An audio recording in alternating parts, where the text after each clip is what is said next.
প্রিয় দর্শক, সম্প্রতি গত ২১ জুলাই আপনারা সবাই জানেন যে মাইলস্টোনে একটা মর্মান্তিক মানবিক বিপর্যয়ের ঘটনা ঘটেছিল একটি বিমান দুর্ঘটনাকে কেন্দ্র করে।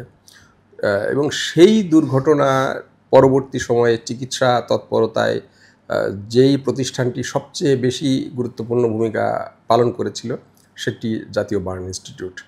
সেই সময়ে কিভাবে এই বিষয়টা তারা মোকাবেলা করেছিল এবং সেই চিকিৎসা তৎপরতা সে সময়ের মানুষদের, রোগীদের বা যারা আহত নিহত সামগ্রিক বিষয়ের মানে গল্প, ঘটনার পেছনের ঘটনাটা আমরা তার কাছ থেকে শুনবো। জনাব প্রফেসর ডক্টর নাসির উদ্দিন, আপনাকে ধন্যবাদ জানাচ্ছি ইনকিলাব ডিজিটাল আসার জন্য।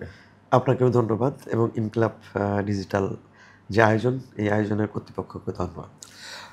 আপনি শুরুতে একটু যদি ওই যে নির্দিষ্ট ঘটনা মাইলস্টোন ট্র্যাজেডির যে বিষয়টা, সেই ঘটনাটা আপনারা শুরুতে কিভাবে ফেস করেছিলেন এবং কিভাবে আপনাদের কাছে রোগীরা এসেছিল, সেই মানে শুরুর গল্পটা যদি বলেন, তারপরে আমরা ভিতরের অন্যান্য আলোচনায় যাব আর কি।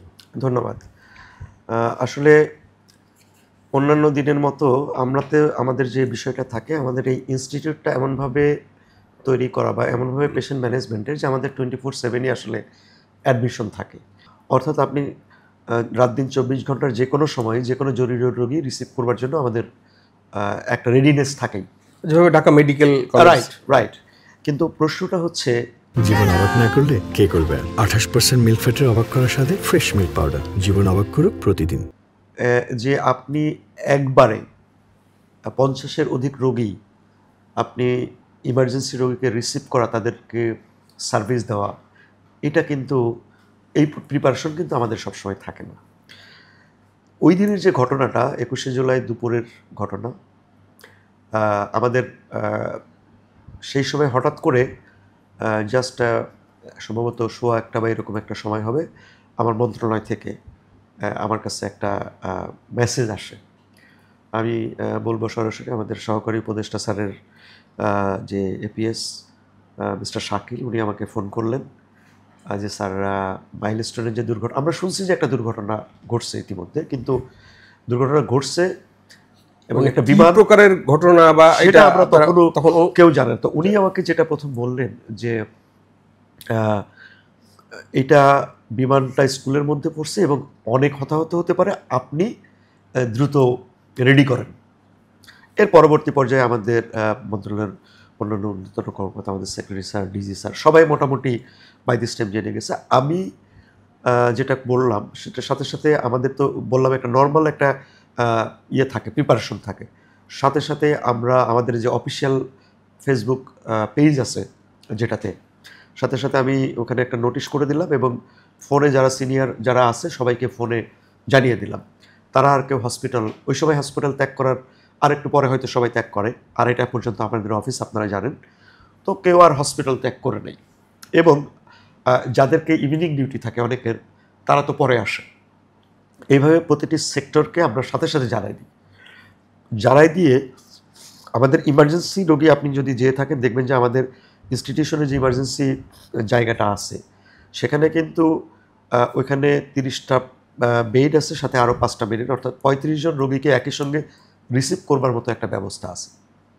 তো আমি সাথে সাথে আমার বিআরএস সহ আমাদের অন্যান্য যারা সিনিয়র ডাক্তার আছে প্রত্যেকেই চলে আসলো, সবাই ওখানে এসে আমরা নিচে যে রোগীগুলো, সবসময় কিছু রোগী তো থাকেই, সেই রোগীগুলোকে আমরা হসপিটালের অন্যান্য জায়গাগুলোতে শিফট করলাম।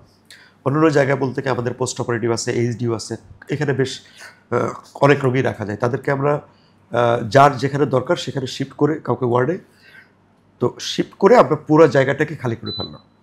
খালি করে প্রত্যেকটি বেডের সাথে আমরা একজন করে ডাক্তার, নার্স স্ট্যান্ড বাই রেখে দিলাম। By this time within half an hour আমাদের প্রত্যেকটি রোগী রিসিভ করবার জন্য আমাদের একটা ব্যবস্থা হয়ে গেল। তো এইরকম ঘটনা যেহেতু আমরা সবসময় আমাদের একটা রিহার্সালের মধ্যে থাকে, এবং আপনি জানেন যে প্রায় সে 10-12 জন এরকম বিভিন্ন ইনসিডেন্টের রোগী আসে, কিন্তু সেই ক্ষেত্রে একটা ব্যাপার, আর একই সঙ্গে আমরা জানি না, সবচেয়ে বড় ব্যাপার হচ্ছে আনসার্টেনিটির জায়গাটা আমাদের কোথায় ছিল, মানে কতজন আসবে আমরা জানি না। তো সেই ক্ষেত্রে আমরা এর পাশাপাশি আমাদের উপরেও আরও এইচডিইউ বা আইসিইউ এগুলোতেও আমরা সাথে সাথে প্রিপেয়ার রাখলাম। তো আমাদের প্রথম রোগীটা একটা দুইটা করে চলে আসলো, হাফ অ্যান আওয়ারের মধ্যে আমার প্রায় 30টা থেকে 35টা রোগী চলে আসলো, পুরো ভরে গেল। এবং মানে কিছুক্ষণের মধ্যে জায়গাটা একটা মানে কি বলবো আমি, যে একটা হৃদয় বিদারক দৃশ্যের। ছোট ছোট বাচ্চারা, তাদের কারোর গায়ে কাপড় আছে, কারোর গায়ে কাপড় নাই, পুরা শরীর মানে কেউ কেউ আসছে পুরা সমস্ত শরীর 100% বার্ন নিয়ে, কেউ কেউ কথা বলতে পারছে না। এবং সবচেয়ে খারাপ যে দিকটা হলো, এদের কেউই কিন্তু তাদের পরিবার পরিজনের সঙ্গে তখনও যোগাযোগ নাই। যে যেভাবে পারছে অ্যাম্বুলেন্সে আসছে, বেশিরভাগই অ্যাম্বুলেন্সে আসছে, কেউ কেউ প্রাইভেট কারও আসছে। তো যেহেতু আমরা আগে থেকে প্রিপেয়ার ছিলাম, আপনি জানেন যে বার্নের একটা বিষয় যেটা থাকে সেটা হচ্ছে প্রাথমিকভাবে তার শরীরে পানি দেওয়ার একটা বিষয় থাকে এবং অতি দ্রুত তাকে স্যালাইন দিয়ে দেওয়ার ব্যবস্থা, তা না হলে তার ফ্লুইড লসের কারণে সে হাইপোভলিমিক শকে চলে যায়। যে কারণে আমাদের প্রত্যেকটি বেডে একটা স্যালাইন দেওয়ার জন্য একটা ব্যবস্থা। তো আসার সাথে সাথে আমরা কাজটা শুরু করি। চ্যালেঞ্জের বিষয় কোনটা ছিল, এদের হাত পায়ের বেশিরভাগ জায়গায় পোড়া ছিল, আপনি স্যালাইন দেওয়ার মতো কোনো জায়গা ছিল না। সেই ক্ষেত্রে একটা স্পেশাল ব্যবস্থা আমরা বলি সিভি লাইন দেওয়া, সেন্ট্রাল ভেনাস ক্যাথেটার। তো আমাদের যারা মানে সব ডাক্তারই বার্নে কাজ করে, প্রায় সব ডাক্তারই এই কাজটা জানে, এটা স্পেশালাইজড ব্যাপার হলেও জানে। তো আমাদের ওখানে ওটিও আছে, আমার ইমার্জেন্সিতে কিন্তু একটা ফুল ফ্লেজেড ওটি আছে, আমার ড্রেসিং রুম আছে। তো একটা করে রোগী আসছে আর আমরা একটা করে ব্যবস্থা করছি, এবং যে রোগীগুলো খারাপ তাদেরকে আবার ওখান থেকে আইসিইউ এইচডিইউতে শিফট করছি। তো বাই দিস টাইম আবার কিছু জায়গা খালি হচ্ছে। তো এরকম করে করে আমাদের সারাদিনে প্রায় 57টা রোগী আসলো। না, প্রথম দিন 57টা রোগী আসে না, প্রথম দিন আসছে 54টা রোগী। এরপরে কিছু রোগী, 3জন রোগী চলে গেছে ডিএমসিএইচে। তো ওখান থেকে আবার পরে আমাদের কাছে ফেরত আসছে, এবং পরবর্তীতে সিএমএইচ থেকে আমাদের 2জন রোগী আসছে। সব মিলিয়ে আমরা পরবর্তীতে 57 জন। প্রথম দিকে আসলে অনেকেই জানতে চাচ্ছিল কতজন, আসলে এই হিসাবগুলো কিন্তু আমরা প্রথম দিকে করতে পারছিলাম না, কারণ করার বিষয় ছিলও না আমাদের কাছে। কাউন্ট থেকে ইম্পর্টেন্ট যে মানুষটা, প্রত্যেকে তো হিউম্যান বিং, এখানে কাউন্ট ইম্পর্টেন্ট না। যে আসছে তাকেই আমরা প্রাথমিক চিকিৎসা দিয়ে তার ড্রেসিংটা করে প্রাইমারি অ্যাসেসমেন্ট, আমরা বার্নের ক্ষেত্রে সবসময় বলি, বার্ন বা যে কোনো ইনজুরিতে আগে একটা প্রাইমারি অ্যাসেসমেন্ট করা হয়, সেই অনুযায়ী একটা প্রাইমারি চিকিৎসা শুরু করে নেক্সট তার সেকেন্ডারি অ্যাসেসমেন্ট করে স্পেসিফিক ট্রিটমেন্ট আমরা শুরু করি। তো সবাইকে প্রাইমারি অ্যাসেসমেন্ট দেওয়ার পরে আমরা বিভিন্ন গ্রুপে ভাগ হয়ে যাই। ভাগ হয়ে ইন দ্য মিন টাইম আপনি বুঝতেই পারছেন অসংখ্য মানুষ চলে আসছে। মানুষের ভিড়ে তো চারিদিকে আমরা মানে অনেক মানুষ এখানে ঢুকতেও পারছিল না। যে সমস্ত চিকিৎসকরা বাইরে ছিল, মানে ইভিনিং ডিউটি ছিল, তারাও আসার সুযোগ পাচ্ছিল না। তো একটা পর্যায়ে আমরা যখন প্রাইমারি সবাইকে অ্যাসেসমেন্ট করে প্রাইমারি চিকিৎসা দিলাম, তখন আমরা ফার্দার সিনিয়ররা বসে সাথে সাথে আমরা বসে গেলাম। এবং একই সঙ্গে আমাদের একটা বিষয় হয়তো আপনি জানেন কিনা জানি না, আমাদের হসপিটালের সঙ্গে, হসপিটালের জন্মলগ্ন থেকেই সিঙ্গাপুর জেনারেল হসপিটাল যেটা, তাদের সঙ্গে আমাদের একটা চুক্তি আছে, আমরা এমইউ বলি, চুক্তি আছে। এবং বিভিন্ন সময়ে আমাদের চিকিৎসকরা ওখানে গেছে, ওনারাও আসছেন এই ধরনের। তো ওখানকার বার্ন ইউনিটের বর্তমান যিনি প্রধান ব্যক্তি ডক্টর সি জ্যাক, ওনার সঙ্গে আমাদের ব্যক্তিগত পরিচয় আছে। ইতিমধ্যে মন্ত্রণালয় থেকেও বা বিভিন্ন জায়গায় থেকে বলা হলো তাদের জন্য সর্বোচ্চ চিকিৎসা দিতে হবে। প্রয়োজনে আপনি শুনছেন যে বিদেশের কারো পরামর্শ নেওয়া, ইনস্ট্যান্ট তো আর কাউকে আপনি পাবেন না। তো আর এত ব্যাপক একটা বিষয়, বাংলাদেশের ইতিহাসে অনেক জায়গাতে অনেক মানুষ এরকম বার্ন হয়েছে, কিন্তু এর ইমোশনাল ব্যাকগ্রাউন্ড এবং অন্যান্য বিষয়গুলো কিন্তু অত্যন্ত গুরুত্বপূর্ণ। ইস্যুটা ছিল স্পর্শকাতর, খুবই স্পর্শকাতর। এবং এই ছেলেগুলো ছিল, যেমন ধরেন একটা জায়গাতে প্লাস্টিক ফ্যাক্টরিতে আগুন লেগেছে রাতের বেলায়, সেখানে অন্যান্য ইস্যু ছিল, কিন্তু এখানে কিন্তু এই ইস্যুটা একেবারে অন্য ভিন্ন ধর্মী একটা ইস্যু, এবং সবাই বাচ্চা। এবং এদের দেখে এদের জন্য মানে আমি বলবো যে এক কথায় আমাদের তরফ থেকে তো কোনো নির্দেশনা ছাড়াই আমাদের কাজ শুরু করছে, কিন্তু পরবর্তী পর্যায়ে মানে তাদের সর্বোচ্চ চিকিৎসা দেওয়ার জন্য একদম রাষ্ট্রের সর্বোচ্চ পর্যায় থেকে শুরু করে আমাদের মিনিস্ট্রি, আমাদের ডিজি অফিস, এবং বিশেষ করে আমি বলবো যে অন্যান্য রাজনৈতিক সংগঠন, সামাজিক সংগঠন, প্রত্যেকেরই একটা ইমোশনাল একটা ছিল, অ্যাসপেক্ট ছিল।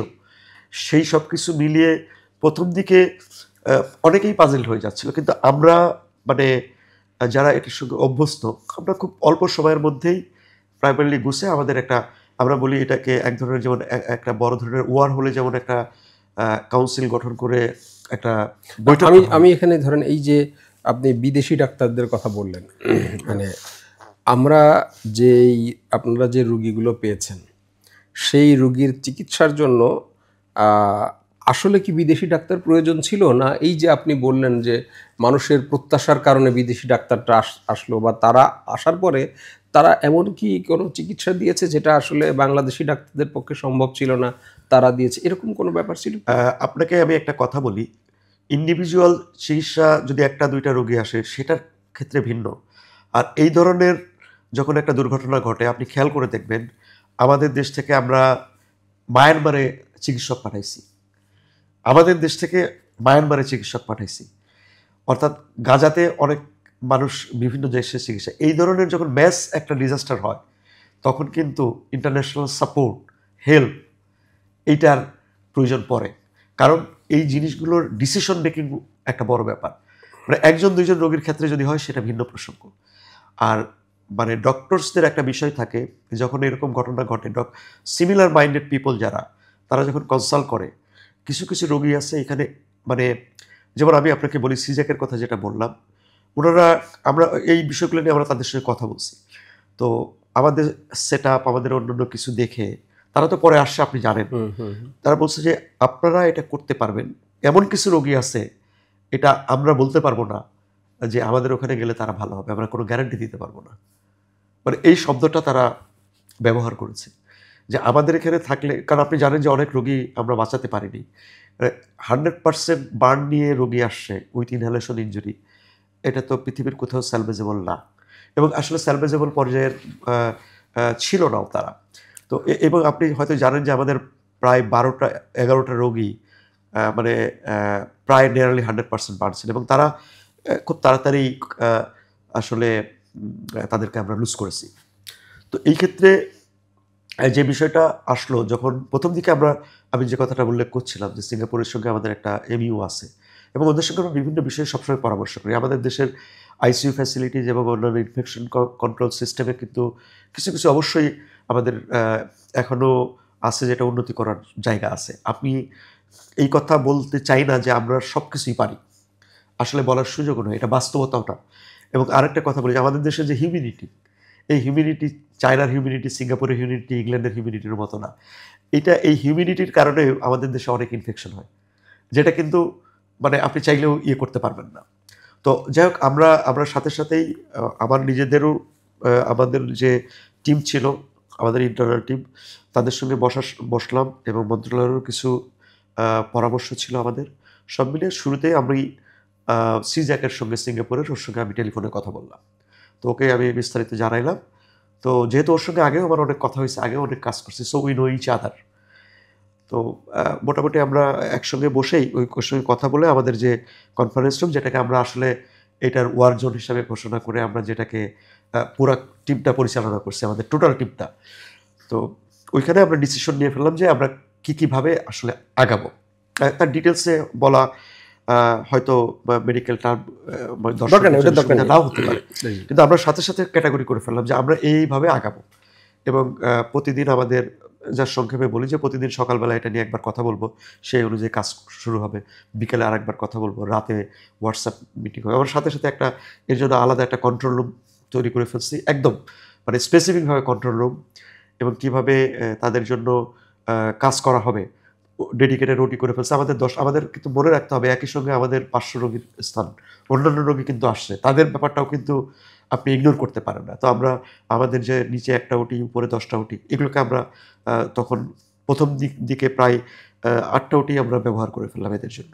তারপরে আস্তে আস্তে কমাতে আমরা ব্যালেন্সটা আমাদের করতে হয়েছে। আচ্ছা, এই যে যখন আপনার অনেক রোগী আসলো, তখন একটা ব্যাপার ছিল যে বাইরে মানে অভিভাবকদের একটা ব্যাপার চাপ ছিল যে আমার বাচ্চা কোথায়, আমার বাচ্চা কি এখানে আছে কি না, বাইরে আমরা বিপুল পরিমাণ লোক দেখছি।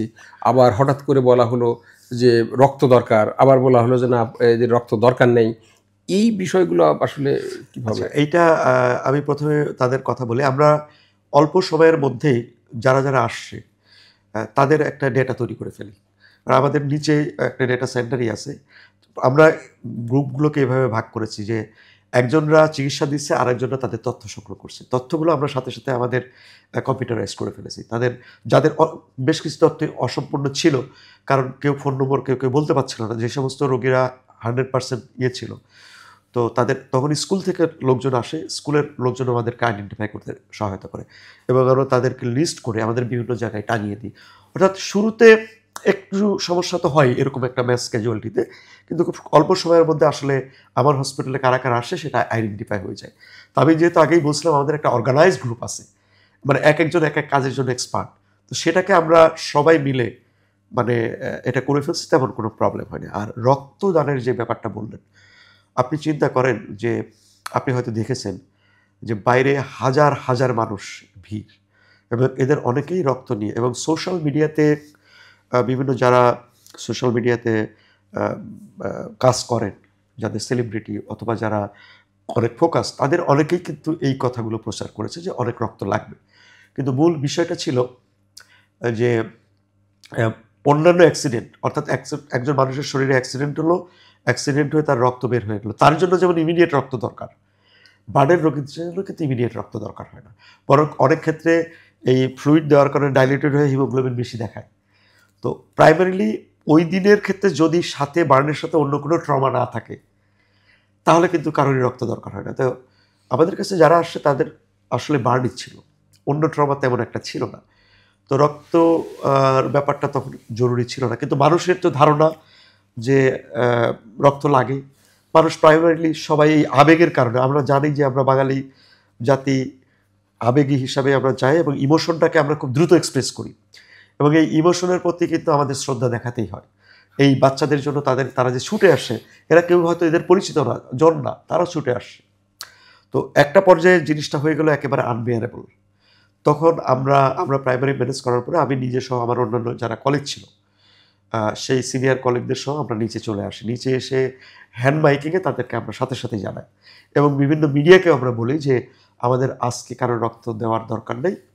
কিন্তু এর মধ্যেই বিভিন্ন সংগঠন তারা তাদের মতো করে রক্ত কারো কারো কাছে সংগ্রহ করছে। আসলে সেই বিষয়টা আমাদের জানারও বাইরে ছিল, আমরা জানতেও পারিনি। তো আমরা পরবর্তীতে যখন অনেক মানুষ আসছে রক্ত দিতে, তখন আমরা কয়েকটা জায়গাতে একটা সেন্টার মতো খুললাম যে আপনারা যারা রক্ত দিতে ইচ্ছুক তারা তাদের নাম, ঠিকানা, ফোন নাম্বার এবং ব্লাড গ্রুপ এটা লিখে রেখে যান, আমরা ওখান থেকে প্রয়োজন হলে আপনাদেরকে দিব। এক্ষেত্রে আরেকটা জিনিস মনে রাখার যে বিষয় আছে, সেটা হচ্ছে বার্নের যে রক্তগুলো আমরা দিয়ে দিই, সেগুলো কিন্তু সংরক্ষণ করে অনেকদিন পরে দিই না। এখানে 3 ধরনের রক্ত আমরা দিয়ে থাকি। একটা হচ্ছে হোল ব্লাড, একটা আরসিসি বলি, মানে সেলগুলো দিয়ে থাকি, আরেকটা হচ্ছে প্যাট সেলের মতো করে দিই, আরেকটা হচ্ছে ফ্রেশ ফ্রোজেন প্লাজমা। তো এরকম ক্যাটাগরি করে, এবং এই আলহামদুলিল্লাহ আমাদের প্রতিষ্ঠানে আমাদের যে ব্লাড সেন্টারটা আছে, ট্রান্সফিউশন সেন্টার, এখানে কিন্তু একেবারে উন্নত মানের ব্যবস্থা আছে, অর্থাৎ ব্লাডের বিভিন্ন কম্পোনেন্টগুলোকে সেপারেশন করা যায়। তো আমার যার দরকার আমরা ইমিডিয়েটলি তাকে ডেকে ব্লাড ড্র করে নিয়ে সাথে সাথে দিয়ে দিতে পারছি। জীবন অবাক না করলে কে করবে? 28% মিল্ক ফ্যাটের অবাক করার সাথে ফ্রেশ মিল্ক পাউডার, জীবন অবাক করুক প্রতিদিন।